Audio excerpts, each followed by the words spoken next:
So a couple days ago, I made a video about agents that needed a nerf. Now let's talk about some agents who need a buff. And there's quite a few we can talk about here today, right? So here is the pick rates of like the lowest pick rates in at Red Bull Homeground. So you got a couple agents here on 0%, Deadlock and Reyna. Then, quite a few here in the like below 5%, and then a fair few, from like 5 to 10, and then a couple kind of, below 15, from 10 to 15. So these are the agents that we're kind of considering for this, right? In terms of like who's struggling in this meta. I won't talk about every agent on this list because I think some of them are actually perfectly fine. Like KO, for instance, is one that like is chilling. We saw yesterday that Chamber, I don't think needs any changing just now. So let's talk about some of these agents though, and do they need a buff? And let's actually start off with a couple agents that I don't think need a buff, but for a very different reason completely. And I'm talking, of course, about agents like Clove, like Reyna, perhaps Phoenix, perhaps ISO as well, in terms of the ranked agents, as I will call them. Because I think that Riot has taken a path of looking at agents like Clove, like Phoenix, like Reyna, and saying, actually, we need to nerf these agents. Even though their pick rates are, very low in high-level play, they're just too much of a problem in ranked in general to where we got to bring them down a little bit. They're too much of a problem, and I think that is essentially Riot saying, it's okay if these agents don't get picked in pro play, there's enough agents in the game now, it's fine. I agree. I think that's how they should balance those agents, and just balance them for ranked, and just, say they're not going to be good in pro, and that's absolutely fine. But there are, of course, agents who are not terrors in ranked, who do perhaps need some help at the highest levels, and let's start off with one of those agents who had a 0% pick rate in Deadlock. And it's interesting, when I think of Deadlock's problems, I always think of this conversation that I had with Elevated, who was the head coach of Global Esports last year, and him talking about an Ascent game that they played, where they played Deadlock, and they felt really good about their Deadlock and how it was going in scrims and all that, but then they played against a team who were playing Yoru and Omen, and none of their things worked, because they would hit the Yoru with a Deadlock Gravnet, and the Yoru would just TP away, or they would hit an Omen, it would just TP away. And particularly in this current meta where you've got Omen, you've got Yoru, you're starting to see more Chamber as well, Veto potentially as well, like, Deadlock just isn't in a good place for this particular meta. Now, that would actually be a reason of why you don't actually need to buff Deadlock. Metas come and go, they change, and if Yoru got nerfed and if Omen got nerfed, we'd end up in a different meta where Deadlock and the Gravnet would become perhaps a better option. But I do think there is a case still to be made for Deadlock to get buffed, which is that Deadlock is perhaps too reliant on the Gravnet, and particularly for the Gravnet, time going up with the cooldown. I do think that the rest of Deadlock's kit could use with some buff, right? So we're talking about the sonic sensors, and we're talking about obviously the barrier mesh as well. Now, how you want to buff them, I don't really care. Right? It doesn't have to be anything crazy. Just give them some numbers buffs. It could be how long they're stunned. It could be the wind-up time. It could be how far you can throw the barrier mesh. It could be the barrier mesh's health. Whatever, right? I don't care. Buff some of those abilities so that Deadlock is less reliant on just being like well, I need to Gravnet you, and then I also need an agent like Raze or Teo to be really good so that I can combo that Gravnet and get kills with it. No. Just make the other bits of the utility good so that you can have a more well-rounded agent and therefore play it in potentially any meta rather than relying on the stars aligning perfectly for Deadlock to be good. So that's Deadlock. Let's move on to another agent who I think is really struggling right now, and that's Gekko. Now, Gekko has been pulverized. I mean, Gekko hasn't been good for a little while. His win rates last year were really bad in terms of high-level play, and then we're nerfing him as well during the offseason. Not feeling good.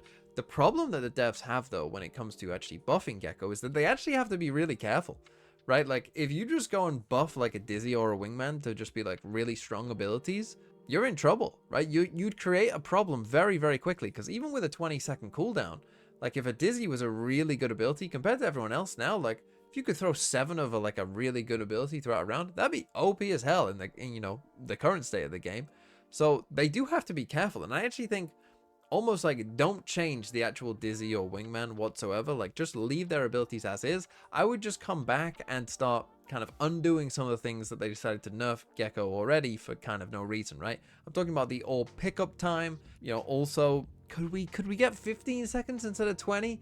Can we strike a little deal there of maybe going a little in between? A lot of these initiators, the flash initiators, are going to have to wait for Yoru to get nerfed. Let's talk about another flash initiator who is not been good for a very long time, despite seeing fairly high pick rates, and that of course is my boy Breach.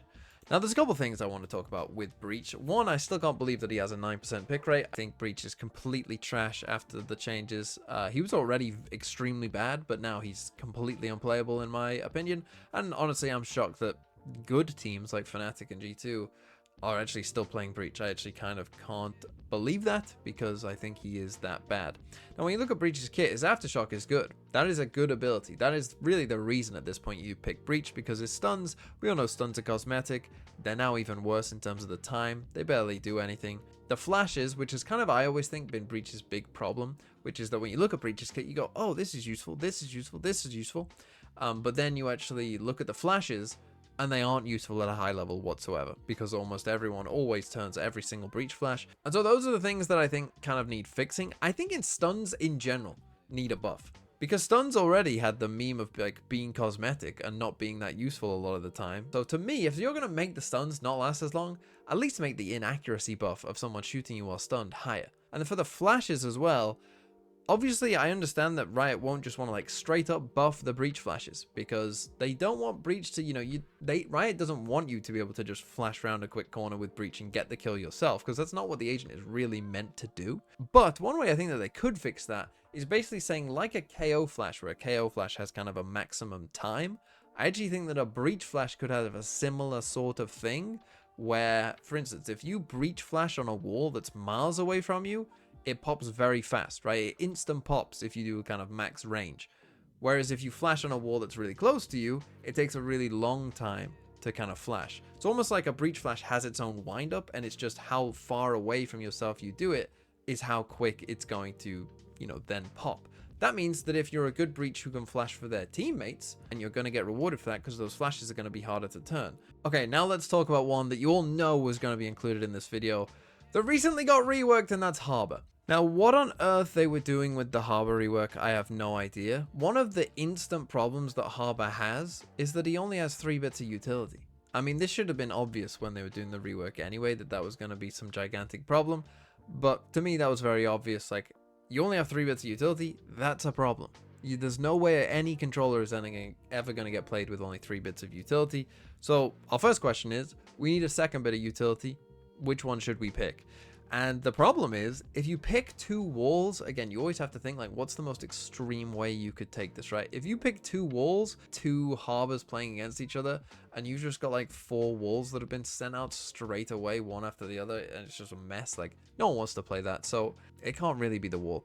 If you give them 2 coves, you run into another problem, which is potentially when defusing the spike. If you use 2 cove smokes and someone's in a 1v1 and they're trying to shoot the spike, but they can't because you've double coved it, people have suggested that you could only potentially cove 1 smoke, which I guess you could potentially do, but again, that feels like a bit messy design. So what I would suggest instead is give him a second whirlpool ability. I think that's the safest one. I think that's the easiest one.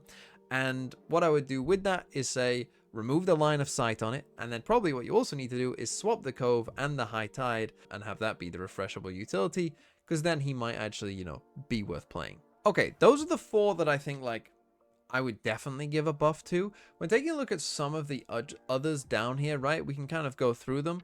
Obviously, we've talked about like the Phoenix Rainers of the world. We've done Harbor. ISO, again, I would put kind of maybe into that ranked one. Let's come to Vice.